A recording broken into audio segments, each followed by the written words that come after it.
crypto warriors, changing our world day by day.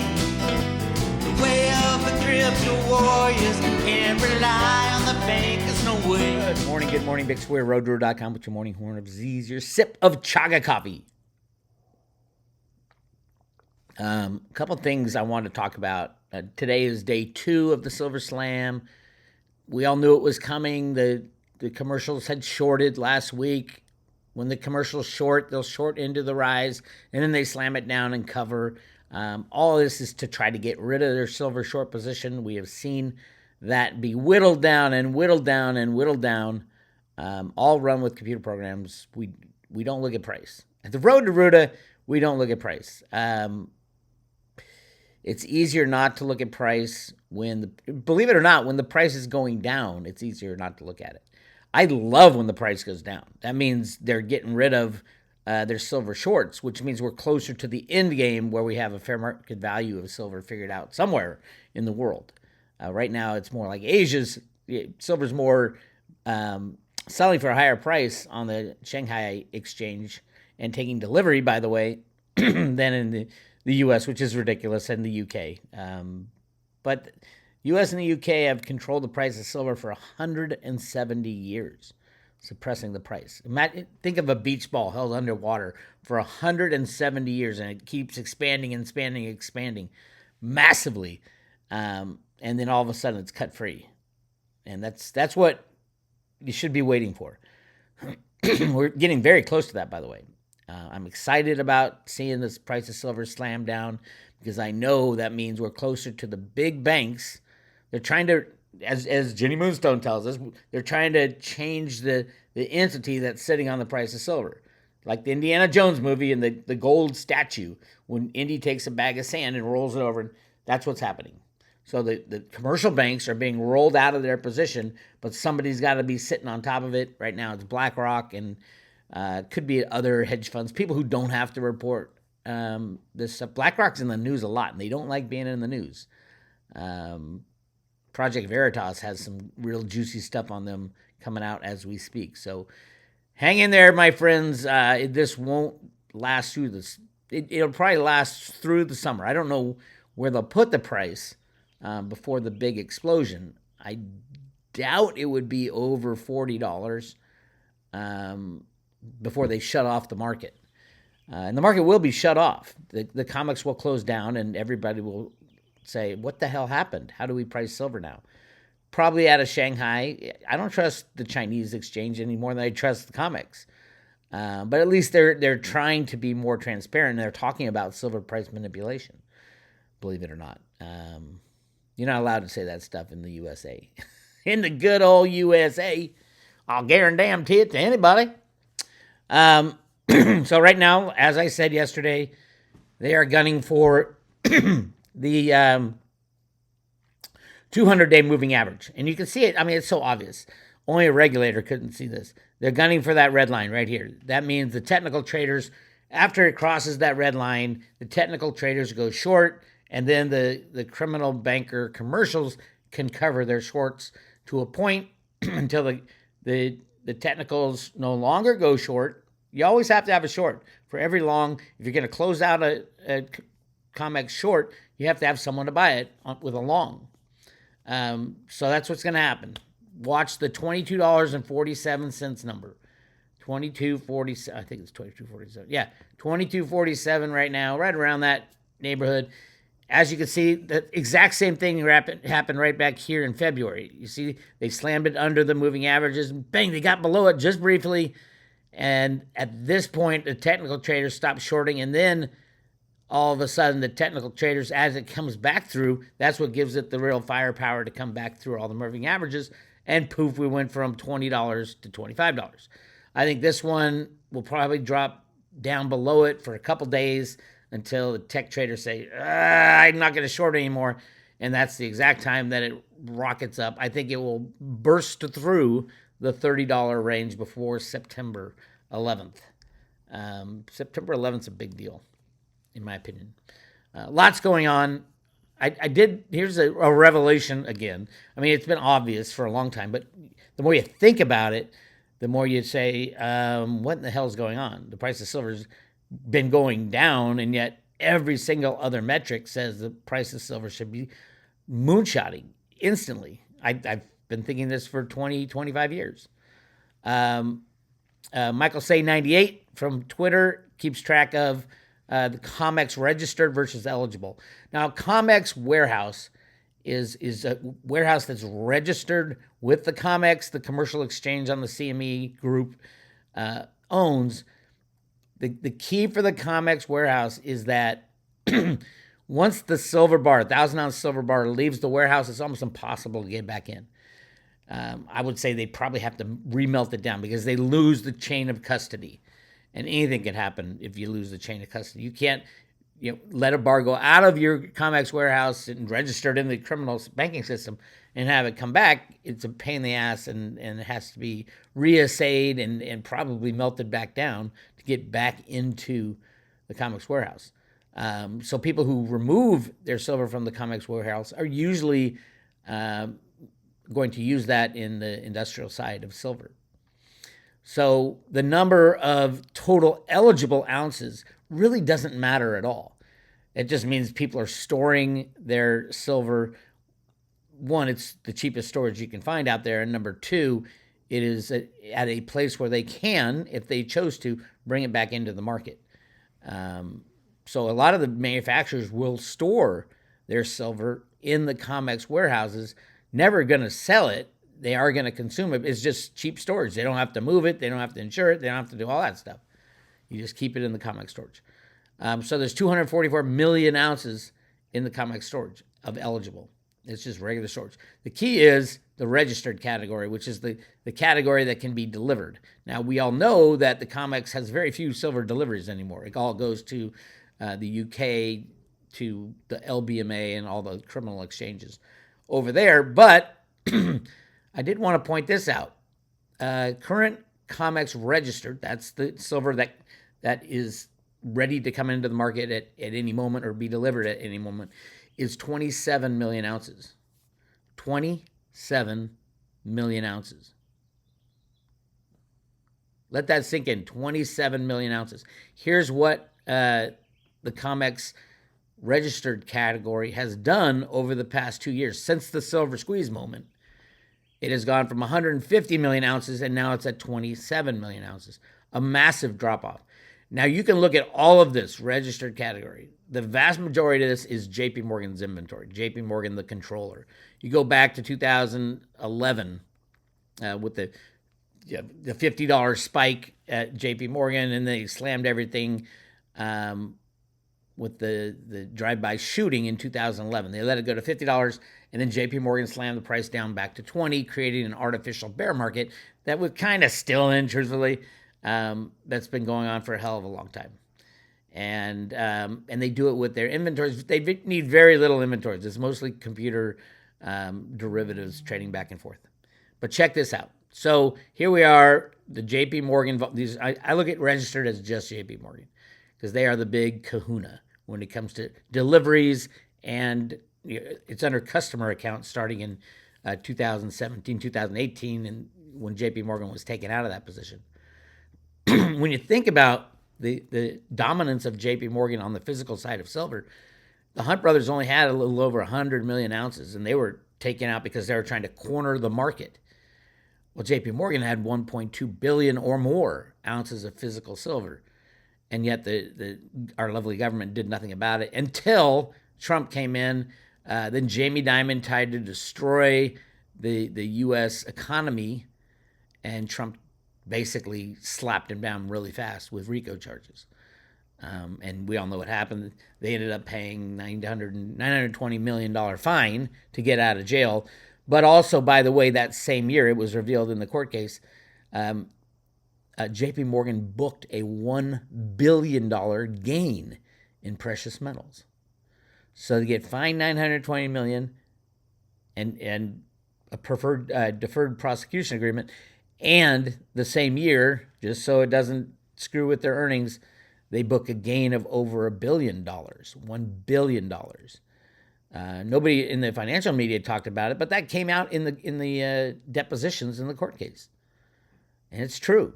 And that's from internal documents from JP Morgan. They get fined $920 billion, and then they book or $920 million, book a $1 billion game. They still win. Heads I win, tails you lose type of thing. But yes, so this is all JP Morgan silver that is being literally fleeing the Comex warehouses as far as the registered stocks. This is the stuff that can be delivered, the only real important part. And you can see right in here, this is when Bank of America started leasing the JP Morgan silver, and then boom, boom, boom, boom, boom, boom, boom. All that silver is going somewhere. Where it ends up, I believe the JP Morgan lease, because they booked the $1 billion gain, that means these leases were fixed back-end leases. It's not a return to JP Morgan. It's not a fair market value purchase either. Otherwise, they could not have booked that gain. So a big chunk of the JP Morgan silver was leased to Bank of America to throw into the market for us to survive just 2 years. And now the end of that reign is coming. Also, this is a tiny, tiny, tiny amount of silver. The registered category, 27 million ounces. Now think about it. 27 million ounces can be delivered on the billions of ounces that trade every day. Even open interest, Mike Sage says, open interest is now equal to 279% of all the vaulted silver. That's all of it, but just the registered category, which is the only thing we really care about. It is 2,797% of registered silver. So people with positions, if they took delivery, would massively destroy the registered category in Comex silver. And who would take 27 million ounces? A manufacturer. You know how much? This is how fast that silver can leave. The industrial demand for silver, is right around, this is from the Silver Institute, which we all know they rig those numbers too. But it's estimated to be 576 million ounces this year. And they just took 20 million ounces in that. It's just, the whole thing's ridiculous. It's going to be a lot higher than that. But just, let's use their number for the industrial side. That's 2 weeks. 2 weeks of silver from the Comex registered category of 27 million ounces. In 2 weeks, the industrial side of silver would consume that 27 million ounces. 2 weeks. That's all the silver that's in there. So if all of a sudden the mines shut down for whatever reason, the countries get smart and say, fuck that, we're not giving away silver at sub $25. This is ridiculous. And that silver is not produced. So every manufacturer will say, okay, where am I going to get the silver? Well, I can get 2 weeks from the Comex. So they go in, just one of them, they just say Sony or Samsung or whoever uses the silver, the Apple computer. How much silver does Apple really need for all that's, there's silver in here. There's silver in just about every electronic device on the planet. Not to mention the solar panels. Elon Musk can sneeze and make that 27 million ounces disappear instantly. And that's how fragile the control is of the price of silver. And the Comex will do everything. Don't be lulled into thinking that the takeout of the banks is going to happen on the Comex. Because no, they'll just shut down or change the rules like they did with the Hunt brothers. Only sellers, no buyers.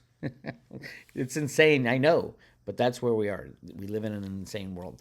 So yes, as far as the Comex, it is being drained of silver, even though nobody's taking delivery on the Comex. It's just slowly but surely leaking out, and everybody's switching their contracts for delivery to London.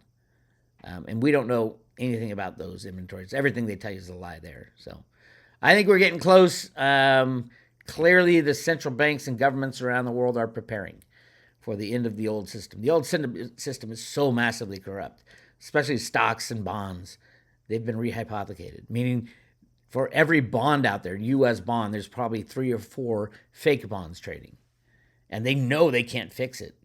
They would need something like Veritasium, peer-to-peer transactions that are trackable for this system to continue to work. And I think that's what Cliff High's data was telling him, is that, yeah, it might be Veritasium that the U.S. government comes and says, our markets are shut down Nobody trusts anybody anymore. This was a trust game to begin with.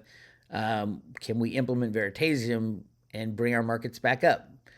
Very similar to what we had before, except this time, because it's peer-to-peer, there's no criminals in the middle. There's no high-frequency trading. It is peer-to-peer transactions. We'll see. We'll see. That was in his data, but data changes. The future is not set, by the way, in case you're wondering. A framework, I think, is set for our future as human beings, but it's what we do with it. And we can change our future very easily with enough people and enough energy behind the end silver manipulation crowd. And there are a lot of us out there. It used to be a handful, maybe 1,000, 2,000 people screaming. And now it's hundreds of thousands. It's not millions of people screaming, stop rigging the silver market. This is ridiculous. You're destroying the United States of America. Is losing, obviously we're losing our reserve status of the U.S. dollar, but that's the thing. Nothing can take the place of the U.S. dollar as the global reserve currency. I don't think any country would want that position, but nothing can take its place. Nothing. It has to be nothing on the fiat side. It has to be something new. And just backing a currency with gold and silver that's not redeemable will do nothing. Because the reason the system's falling apart is trust. Nobody trusts anybody anymore. Who would? You look around, who would trust anybody? So the game is still being played. Of course, Russia and China want the game to continue to play because they're winning. They're kicking ass in the last 10 years. And the United States is losing massively. But that's the thing. The U.S. can click a mouse and end this game. They can destroy any market with a click of a mouse. They can destroy the Chinese yuan with a click of a mouse. They can destroy the U.S. financial system with a click of a mouse. And at that point where it is we are in serious pain, it's kind of like, how far do you want to go down? Do you want some other country to take the lead in the broken financial markets? I don't think the U.S. does. I think the U.S. wants to just end the game, click a mouse. And there have been high-ranking officials in China and Russia and all over the years that have said, the U.S. is really in charge of this. It's their computer programs that are running all the markets, so it's the U.S. takes the lead on the destruction of that system.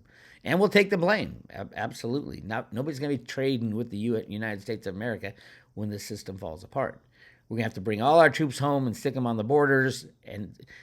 But most people will be leaving the United States, especially Mexicans will be running back to Mexico because Mexico is going to be the richest country on the planet because of their silver deposits.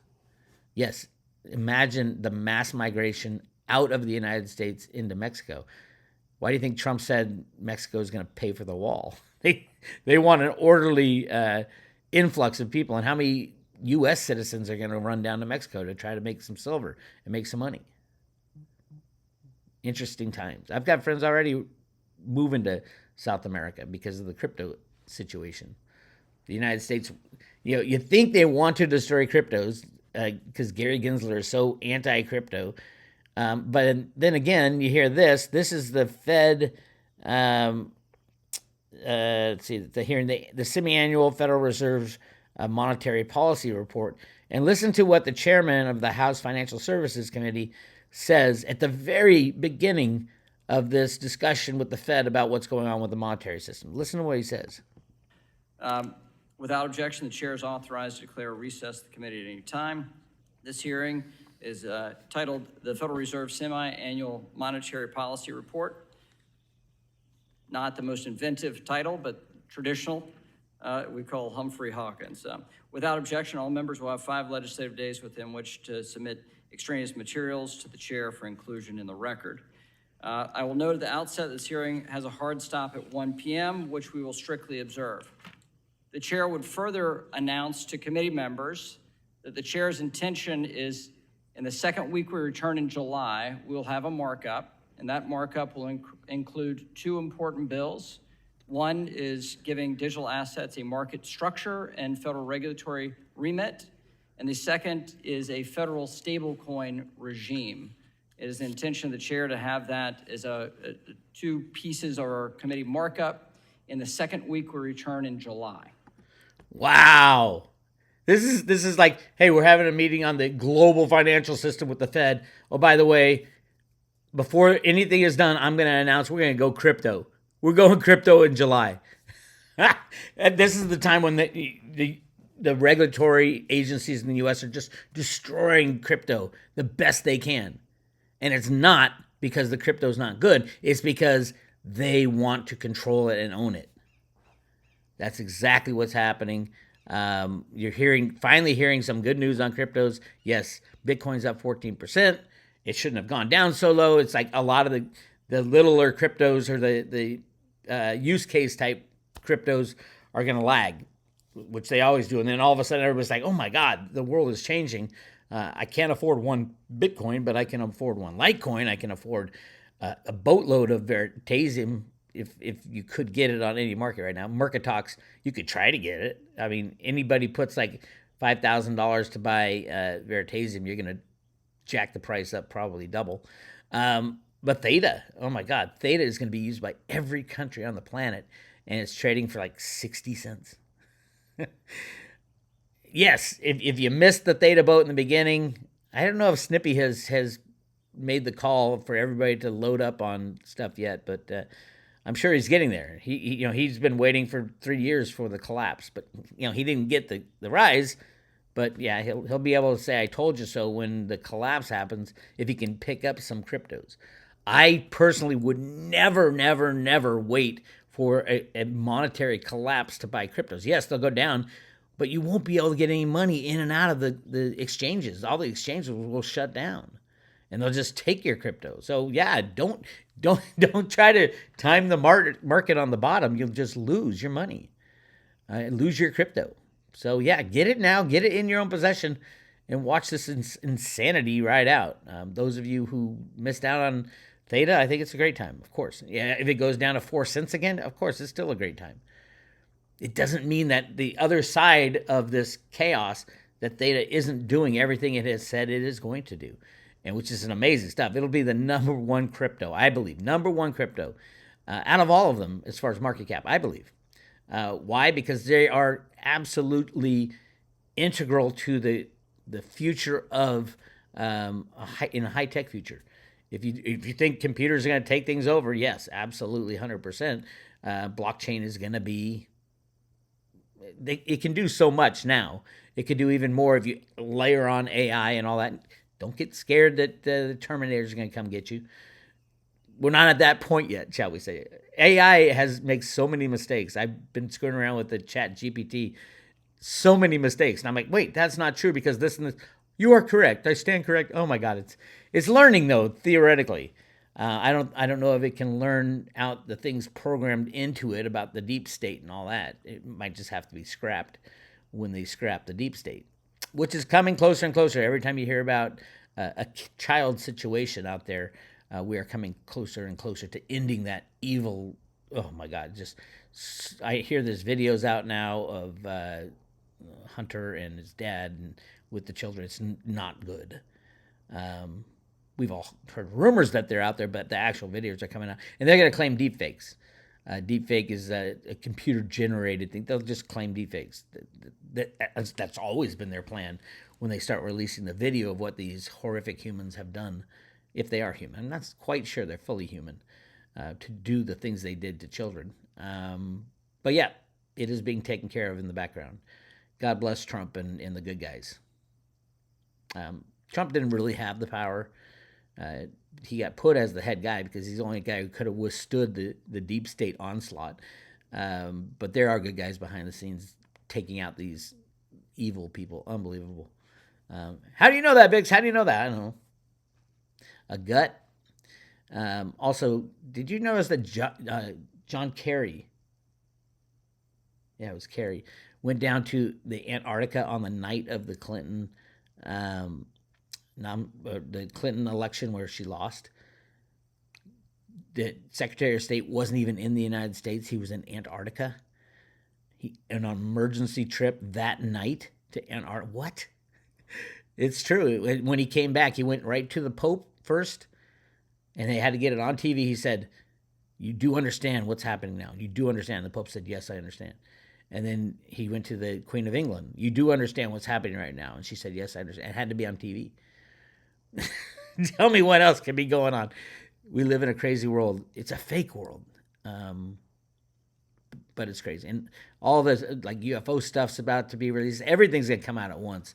And talk about chaos. Holy crap. You're going to want gold and silver in your own possession. No matter how deep they rig the prices right now. We're at, look, they are just gunning for $22 and $22.50, let's say, $22.50. Let's look at today. Look at that. Look at that. Look at that volume, massive volume. There it is. They got right below the 200-day moving average. 22.50, right at it. That might count. So we might see it start moving up really quickly, because at that point, if the commercials aren't shorting, then whoever's doing this rig job is in deep shit. Because you have to have, if you're going to short on the rise, you got to have someone to take over that short after, you stop shorting. So this might be it. It got right down to that. I mean, it's on the 1 year chart. That's how you measure the moving averages. It got below 22. It's right here. $22.47. It looks like it touched it briefly. Let's see if it did that last time. Last time it went below, and then it allowed to go up a little bit, and then got slammed down over like a month, and then it rocketed up until they shorted into here. That's how the game is played, my friends. Don't look at price. So just a quick thing on cryptos.